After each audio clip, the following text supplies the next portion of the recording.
ፍቅር እስከ መቃብር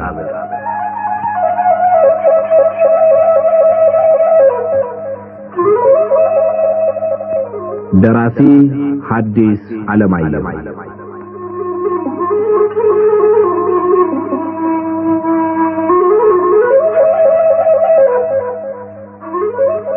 ተራኪ ወጋየሁ ንጋቱ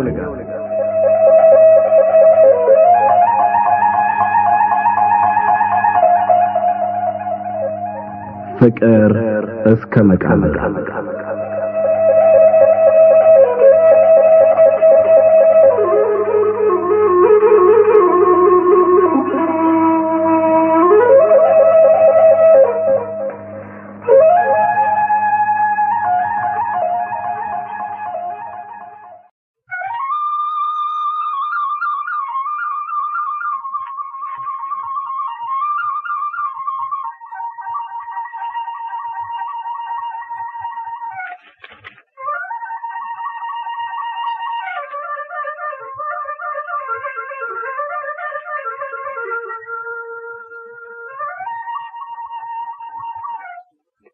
አንድ ቀን አቶ ቦጋለ ከዋሉበት ሲመለሱ ባለቤታቸው እመትወድነሽ ቤቱ በራፍ አጠገብ በተጋደመው ግንድ ላይ ተቀምጠው እንባቸው መንታ መንታ ሆኖ እየወረደ ሲያለቅሱ ደረሱና ምን ነው ውዴ ምን ሰማሽ አሉ ጉልበታቸው እየተንቀጠቀጠ። እመትወድነሽ ዝም ብለው እንባቸውን ከማፍሰስ በቀር መልስ አልሰጧቸውም። እባክሽ ንገሪኝ ውዴ ሞት አሉሽ አረዱሽ? የለም ምንም አልሰማሁም። እንዲያው በድሌ እንዲያው በጎዶሎ ሌሊት በፈጠረኝ በእግዚአብሔር መማረክ እንኳን ሌላ አዲስ ነገር አልሆነ እንኳን ሞቱን አልሰማሽ እንጂ እሱስ ሲሆን አሉ አቶ ቦጋለ እድሜ ያዛለው ገላቸውን የተሸከመ ጉልበታቸው እየተንቀጠቀጠ ለምሽታቸው አጠገብ በግንዱ ላይ ሲቀመጡ። ሰማሽ ውዴ አሉ አቶ ቦጋለ የሽማግሌ ወገባቸውን ግንዱ ላይ ለማሳረፍ ሲታገሉ የደከማቸው ድካም ትንሽ እንደማለፍ ካለላቸው በኋላ። ሰማሽ ውዴ ምንም ቃሌን ባትቀበይ ምንም እኔ የምናገረው ሁሉ ባይጥምሽ ከአሁን በፊት የነገርኩሽን ከብዙ ጊዜ ጀምሬ ስለፈለፍ የኖርሁትን አሁንም መልሼ እነግርሻለሁ። ይህ እግዚአብሔርን ማማረር ይህ እግዚአብሔርን መውቀስ የባሰ ነገር ያመጣብሻል። ተይ ነው የምልሽ። እኔ ወርድ ከራሴ ነው ተይ ብዬሻለሁ። ከዚህ የባሰ ምን ይመጣብኝ? ወልጄ አሳድጌ በመጦሪያዬ ጊዜ ልጄን አስጎበለለው። እኔ ሀገር ጥዬ ሲሄድ ለደካማ እናቴ ማን አላት እንዳይል ልቡን አደንድኖ አእምሮውን ሸፍኖ ልጄን እንዲኮበልል አደረገው። ይህም አልበቃው ብሎ አይኔን አወረኝ። ከዚህ የባሰ ምን ይመጣብኛል? ሞት በአንድ ብሽቱ ሞት አይሻልም? አይ ውዴ ሰውን ሞኝ ትያለሽ እንጂ ሞኝስ አንቺ ነሽ። ለእግዚአብሔር ያሉት ክፉ ነገሮች የአንቺን ልጅ ማኮብለልና አይንሽን ማወር ብቻ ናቸው። አይምሰልሽ ብዙ ክፉ ነገሮች ሞልተውታል። ብዙ ክፉ ነገር በአንድ ላይ አስሮ ጠፍሮ ሊያሸክምሽ ይችላል። ይልቅ ተይ ተጽናኝ፣ ግድ የለሽም ተጽናኝ። ደግሞም አሉ አቶ ቦጋለ ትንሽ ትንፋሻቸውን እንደማስተጋባት አድርገው ቆዩና ደግሞም እንደ እውነቱ ከሆነ ይህን ሁሉ በራስሽ ላይ ያመጣሽ አንቺ ነሽ። እንዴት? ምን አድርጌ ነው ይህን ሁሉ በራሴ ላይ ያመጣው? ልጄ እንዳይረዳኝ እንዳይጦረኝ እግሬ መቃብር አፍ በቆመበት ጊዜ እንዳይቀብረኝ አፈር እንዳይማልስብኝ አገር አስለቅቄ የሰደድኩት እኔ ነኝ። ለምን ብዬ ይሆን? ምን ትርፍ አገኝበት ብዬ አሉ ትንሽ ቆጣ ብለው። አሁን አንቺ ነሽ። ቆይማ አትቆጪ ውዴ። ልጅሽን አገር ያስለቀቅሽ አንቺ፣ አይንሽን ያሳወርሽ አንቺ፣ ይህ ሁሉ እንዲሆን ያደረግሽ አንቺ ነሽ። በከንቱ እግዚአብሔርን አትውቀሽ እኮ። ለምን ብዬ እንዴት አድርጌ አትናገርም? አሉ እመትወድነሽ ከፊቱ የበለጠ ተቆጥተው። እኮ አትቆጪ እባክሽ አትቆጪ። ያው ሁልጊዜ የምነግርሽ ነው፣ አዲስ ነገር አላመጣም። ይኸው ልጅሽ ገና ከመወለዱ ቢታመም መታመም በሱ የተጀመረ ይመስል በስዕለት ለታቦት ሰጠሽው። ምሽት ላያገባ ቤት ንብረት ላያበጅ ቃል ኪዳን ገባሽ። ካደገ በኋላ ምሽት አግብቶ እንደ ጓደኞቹ ለመኖር መፈለጉን አይቼ ከብቶቻችንን ሸጠን ለተሳልሻቸው ታቦቶች እንስጥና ቃል ኪዳኑ ይፈታ፣ እሱም እንደፈለገው ምሽቱን አግብቶ ይቀመጥ ብልሽ አይቃጣም አልሽ። ስለዚህ ታስሮ መኖር ስላልፈለገ በማይታወቅበት ሀገር ሄዶ በፈለገው አኳኋን ለመኖር ያውና ጥሎን ሄደ አሉ በተሰበረ ድምፅ። እሳቸውም ልቅሶ መጣባቸውና ለማገድ እየታገሉ ሳይቀብረን ጥሎን ሄደ። ከሄደ ወዲያ ወዮ ወዮ ስትይ ምን ይሽ ነበር? አንቺ ብትረሺውን ያረሳው ታያታልቅሽ። ልቡን ወደኛ እንዲመልሰው እግዚአብሔርን መለመን ነው እንጂ እሱን መውቀስ አይገባም መልሻል ነበር። ነገር ግን አልሰማሽኝ። በመጨረሻ ሕያው ዓይንሽን አጥፍተሽ ቁጭ አልሽ። አሁንም እባክሽ ተጽናኝ። እግዚአብሔርን በመውቀስ ፈንታ ባይሆን ይብስ አታምጣ እያልሽ ለምኝ፣ ይብስ እንዳያመጣ። በል ዝም በል ሰማሁ። አንተ ሁልጊዜ የኔን ጥፋት በመብራት እየፈለግክ ስትሰበስብ ነው የምትኖር። እኔ እንዳንተ የሰው ጥፋት ስቆጥር አልኖርም። ለታቦት ብሳል ቃል ኪዳኑ እንዳይፈታ በቃወም እንዳይሞትብኝ እድሜ እንዲያገኝ ነበር እንጂ ሌላ እሱም አንተም የማትጋሩት የተለየ ጥቅም በመፈለግ አልነበረም። ይህን አንተም እሱም እግዚአብሔርም ታውቃላችሁ። ነገር ግን አሁን ጥፋተኛዋ ተቀጭዋ እኔ ብቻ ሆኜ ተገኘሁ አሉና እመትውድነሽ ልቅሷቸውን ቀጠሉ። አቶ ቦጋለም ምሽታቸውን ለማጽናናት የሞከሩት እንዳልተሳካላቸው ሲያዩ ምርኩዛቸውን ይዘው እንደምንም ተጣጥረው ተነሱና ከቤታቸው ጀርባ ሁልጊዜ በሚቀመጡበት ጉብታ ሄደው ተቀምጠው በስተርጅና የመጣባቸውን ከባድ ችግር ያነሱ ይጥሉ ጀመር። አቶ ቦጋለ ውለው ሲገቡ ምሽታቸው አሰናድተው የሚቆዩአቸው ሁልጊዜም ማማረርና እንባ ብቻ ስለሆነ ከዋሉበት ፊታቸውን ወደ ቤታቸው ሲያዞሩ የእመትውድነሽ ሁኔታ ይታያቸውና ተገናኝተው እስኪነጋገሩ ድረስ እንደ ጥፋተኛ ልጅ እየፈሩና እያመነቱ ነበር የሚገቡ። የሚወዷቸውን ምሽታቸውን ሁልጊዜ ከእንባ ጋር ማየቱ በጣም እያሳቀቃቸው ቤታቸውን ይጠሩት ጀመር። በዚህ አኳኋንም የሚጓዙበት የሕይወት ጎዳና ምንም መጨረሻው ቅርብ ቢሆን ረዝሞ ታያቸው። እንዲህ አለች የሰው ምክር የማትቀበል አለማወቋን የማታውቅ በደካምነቷ የምታሸንፍ ሴት አይቼ አላውቅም። ሲመክሯት ትበሳጫለች። ጥፋቷን ሲነግሯት ተገንዝባ ለማረም በመሞከር ፈንታ ትቆጣለች። ተስፋ ቆርጦ ዝም ሲሏት ይሄው ልቅሷ የማይቻል ሆነ። ከቶም እንዲያደርጓት ይሻላል። በዚህ ሁኔታዋ ከቆየች መቼም ሰው አትሆንም፣ ትሞታለች። ምነው ጌታዬ ልቧን ትንሽ ብታጠነክረው። ክፉ አይደለች፣ ደግ ናት። ለምን እንዲህ ጨከንክባት? እያሉ እሳቸውም በመጠኑ እግዚአብሔርን ሲወቅሱና በምሽታቸው ሁኔታ ሲያዝኑ ቆይተው ድንገት ከእንቅልፉ እንደነቃ ብንን ብለው ዙሪያ ገባውን ቢመለከቱ ጨልሞ አገኙት። በዚያ በዳበሳ ምርኩዛቸውን ፈላልገው አግኝተው እነሳለሁ ቢሉ ብርድ ሳይታወቃቸው ጎርቷቸው ኑሮ ውጋት ጥስቅ አድርጎ ይዞ አላንቀሳቀሳቸው አለ።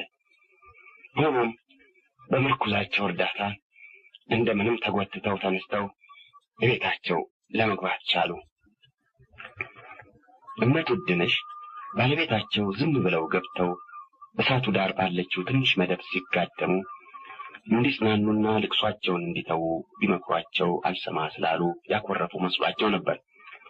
በኋላ አሁን ተነስቶ እንደተለመደው ሙያተኛዋ አሰናድታ አይቶቹን ራት አቅርቦ እንብላ ይለኛል ብለው ቢጠባበቁ ዝም ስላሏቸው ሰልችቶኝ ነው ብለው ሆድ ባሳቸውና እንደገና ያለቅሱ ጀመር። አቶ ቦጋለም በሽታዬን የነገርኳት እንደሆነ ላዘኗ ተጨማሪ ይሆንና የባሰውን ግራ ይገባታል ብለው ፈርተው ዝም አሉ።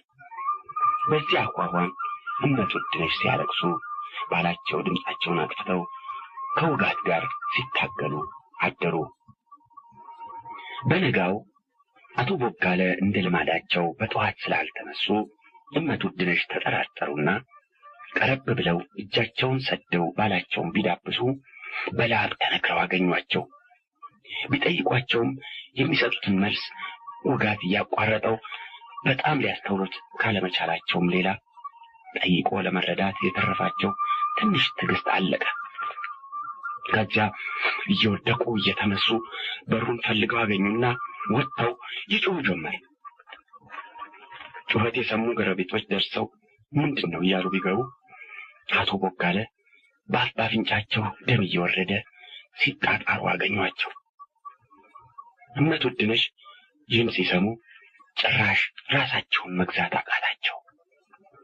እግዚአብሔር በሌላ እየዘመተበት እኔን ለመውጋት እኔን ለመዝረፍ ታጥቆ የተነሳበት ምክንያቱ ምንድን ነው? እባካችሁ ንገሩኝ፣ እናንተ ሰዎች ንገሩኝ። ልጄን አስኮብልሎ ዓይኔን አውሮ አሁን ደግሞ ልጅም አባትም እናትም ዓይንም የሆነኝን ይህን አንዱን ሊቀማኝ የተነሳ በምን ምክንያት ነው? እንዲህ ያለ ግፍ አይታችሁ ሰምታችሁ ታውቃላችሁ? እንዲህ ያለውን ጭካኔ እንኳን እግዚአብሔር የጎቻ ሽፍታ ሲሰራዋል። ምን ባደርግ ይታረቀኛል? ምን ላድርግ? ንገሩኝ እንጂ ለምን ዝም ትላላችሁ? እያሉ ድሮ ዓይኖቻቸው በነበሩበት የእንባ ጎርፍ እየጎረፈ ወድቀው ሲንከባለሉ፣ አንዳንድ ጊዜም ተነስተው ሲንቧረቹ የተሰበሰቡት ጎረቤቶች ሁሉ የማይወዷቸው እንኳ ያለቅሱ ጀመር። አቶ ቦጋለም የምሽታቸውን ሁኔታ ሲያዩ ከውጋት ጋር እየታገሉ ያለቅሱ ነበር። በመጀመሪያዎቹ 2-3 ቀኖች ጎረቤቶች አልተለዩዋቸውም። ለበሽተኛ የሚስማማ ምግብም እያማረጡ እየሰሩ ያመጡላቸው ነበር። በኋላ አቶ ቦጋለ የታመሙ ተስቦ በሽታ ነው ተብሎ ስለተወራ ጎረቤቶች ሁሉ ሸሹ። ሙያተኛቸው እንኳ መምጣቱን ተወች። ስለዚህ እመትወድነሽ በሽተኛ ባላቸውን ታቅፈው ብቻቸውን ቀሩ። ደግነቱ የቦይ ውሃ በቤታቸው አጠገብ ያልፍ ስለነበረ እየዳበሱ ከዚያ ውሃ እየቀዱ አንዳንድ ጊዜ ራብ ሲሰማቸው አተርና ባቄላ ንፍሮ እየቀቀሉ እየበሉ የባላቸውን ትንፋሽ ይጠብቁ ነበር። አቶ ቦጋለ አንደበታቸው ተይዞ ሳይናገሩ 7 ቀን ቆዩ። ምሽታቸው መኖራቸውን የሚያውቁት በሰውነታቸው ሙቀትና ትንፋሻቸውን በማዳመጥ ነበር። በ8ኛው ቀን እግራቸው መቀዝቀዝና ትንፋሻቸው ማጠር ስለጀመረ እመትወድነሽ ግራ ገብቷቸው የሚያደርጉትን አጥተው ከወዲያ ወዲህ ሲደነጋገሩ ድንገት ድምፅ ሰሙ። ነገር ግን የሰሙት ድምፅ ከቤት ወይም ከውጭ መሆኑን ለይተው ማወቅ ስላልቻሉ በጆሮአቸው እንደሚያዩ ሁሉ አንድ ጊዜ የቀኝ አንድ ጊዜ የግራ ጆሮአቸውን ወደ በሩ ሲደቅኑ ወዴ አለ ያው ደካማ ድምፅ። ያ ድምፅ ጣር የሚያንገላታው የባላቸው ድምፅ ነበር። አንተ ነህ የተጣራ የኔ ጌታ፣ ስትናገር ሰማሁ የኔ አባት። ህልም ይሆን ወይስ እውነት? እግዚአብሔር ታርቆኝ ይሆን ወይስ ሊቀልድብኝ ነው? እያሉ እመትወድነሽ ከደስታቸው የተነሳ አንድ ጊዜ ባላቸው የተኙበትን መደብ አንድ ጊዜ ባላቸውን ሲስሙ ወዴ ጠላ ማረኝ፣ ወፍራም ጠላ ማረኝ አሉ አቶ ቦጋለ። ከጠላው በፊት ትንሽ እህል ቅመስ የኔ አባት፣ ጠላው ልብህን እንዳይመታው ቀድመህ እህል ብትቀምስ ይሻላል አሉ እመትወድነሽ። ከንፍሮ በቀር በቤታቸው ሌላ የበሰለ እህል ከዞረ ብዙ ቀን መሆኑን ረስተው የለም ጠላ ነው ያማረኝ፣ ውሃ ያልገባበት የድፍድፍ ጠላ አሉ አቶ ቦጋለ።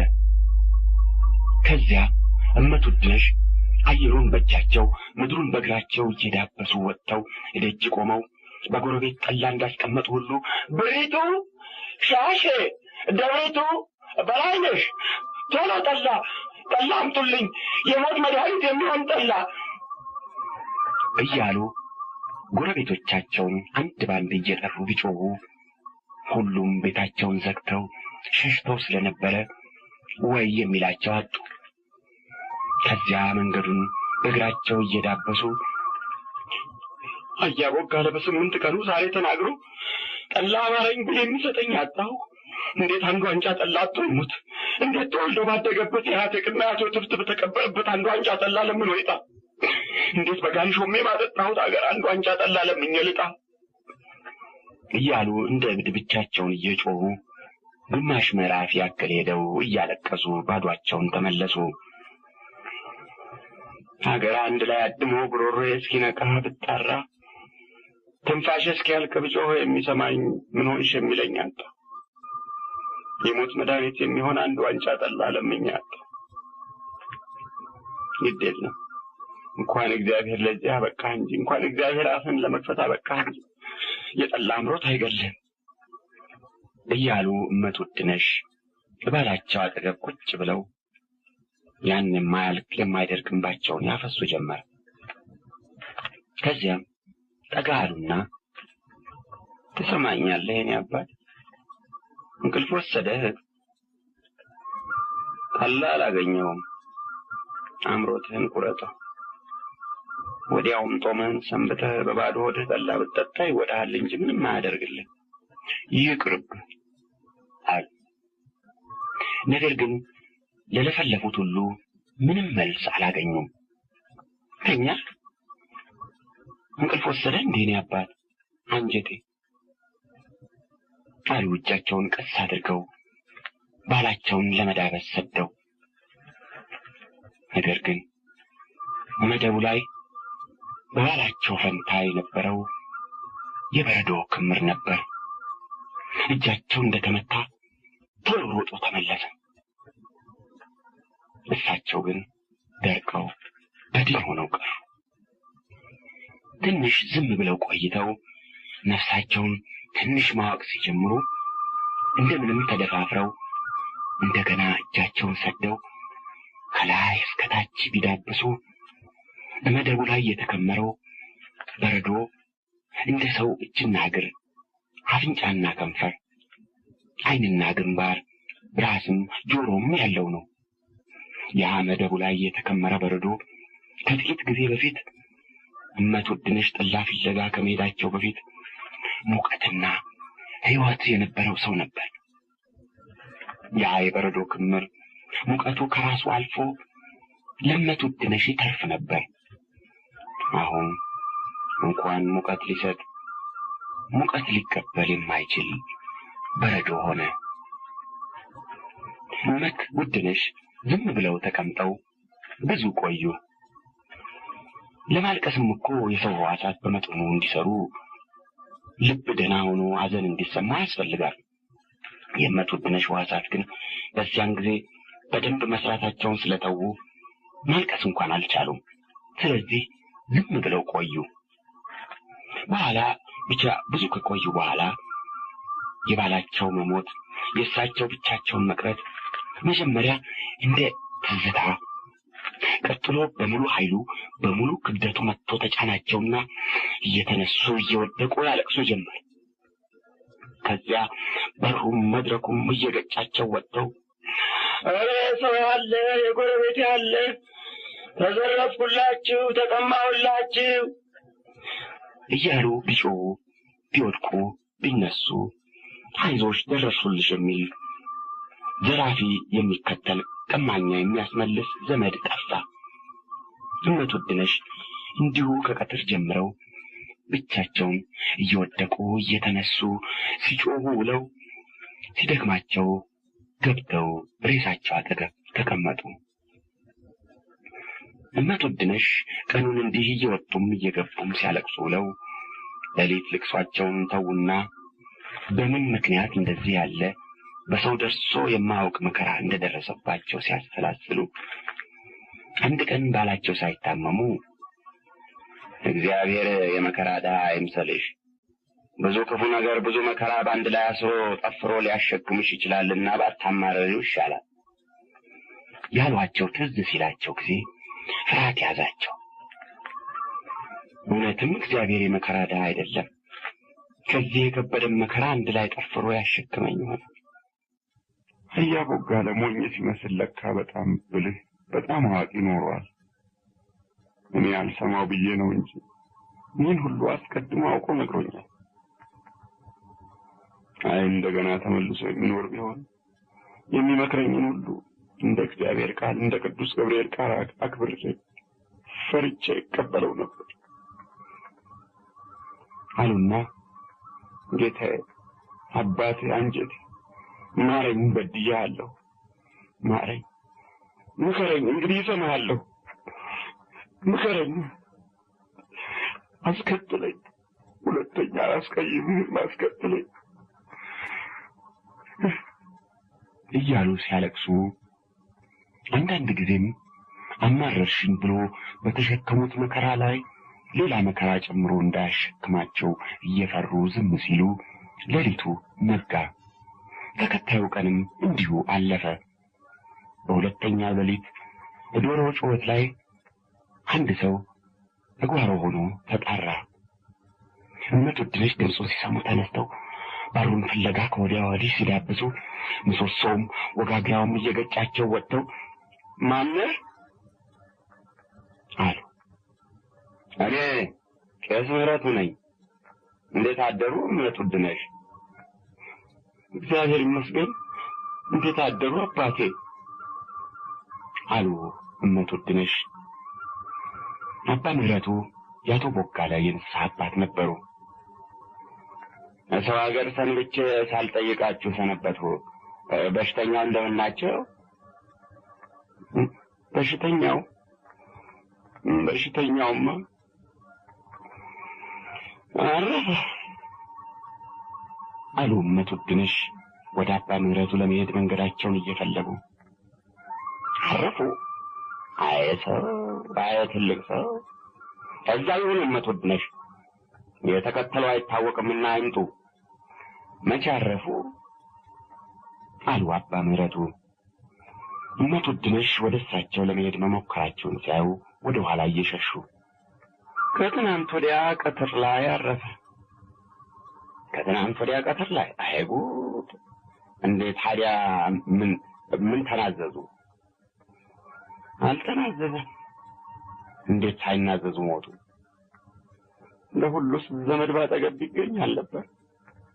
እኔ እንኳ አላህ ማረኝ ሲል ጊዜ ላላገኝ ፍለጋ ሄጄ ብመለስ ሞቶ ቆይ። አይ ሴት ነገር፣ የደከመ ሰው ትተው ጠላ ፍለጋ ሄዳሉ። ደግም አላደረጉ። አላህ ማረኝ ሲል ጊዜ የተሻለው መሰለኝ እንጂ መቼ የሚሞት መሰለኝ። ትልቅ ሴት ሆነ በደከመ በሽተኛ ጠላ ማረኝ ሲል ሞቶ የቀረበ መሆኑን አያውቁም። የታባቴ አውቄ ባኩ። አሁን ይህን ሁሉ እንተው አልፏል። ይልቅ የመቃብሩ ነገር እንዴት ነው የሚሆን? የመቃብሩ ነገርማ አሁን መቼስ ምን ማድረግ እንችላለን? ሲነጋ ለሰዎች ነግሬ መቃብሩ ይቆፈርና ነገ ሌሊት ይቀበራሉ። ነገም እዚህ ውሎ አሉ እመቱድነሽ እያለቀሱ። በሌሊት ካልሆነ ማን ደፍሮ በሽታ ቤት ገብቶ ሬሳ ያወጣል? እሱ ብቻውን ሬሳ ከፍነው ማውጣት አይችሉ። ብቻዬንማ እንዴት እችላለሁ? ይሄ እኮ ነው ችግሩ። መቼስ ምን ይደረግ? አሁን ከብርዱ ይግቡ። ሲነጋ መቃብሩ ተቆፍሮ ነገ ሌሊት በአሁኑ ጊዜ የኔ አገልጋይ ገብሬ ከፈን ይዞ ይመጣልዎታል። የከፈኑን ዋጋ በኋላ ይሰጡኛል፣ ግድ የለም ብለው አባ ምህረቱ ወደ ቤታቸው ተመለሱ። እመቱድነሽም እያለቀሱ ገቡ።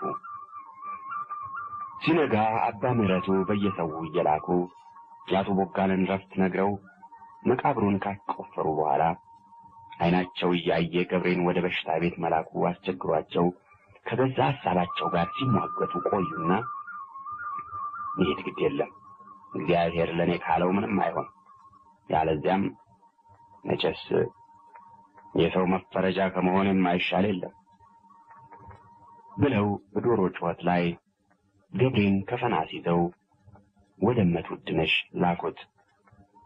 ከዚያ እመት ውድነሽና ገብሬ ያን የሰነበተ ሬሳ በብዙ ችግር ከፍነው እሱ ከራስጌ እሳቸው ከግርጌ ተሸክመው ትንሽ እንደሄዱ እመት ውድነሽ ደከማቸውና እንረፍ አሉ። እንዲህ እየተቀመጡ እየተነሱ ግማሽ ምዕራፍ ያህል እንደተጓዙ ሬሳውን ተቀብለው ለመቅበር ከተሰበሰቡት ሰዎች አጠገብ ደረሱ።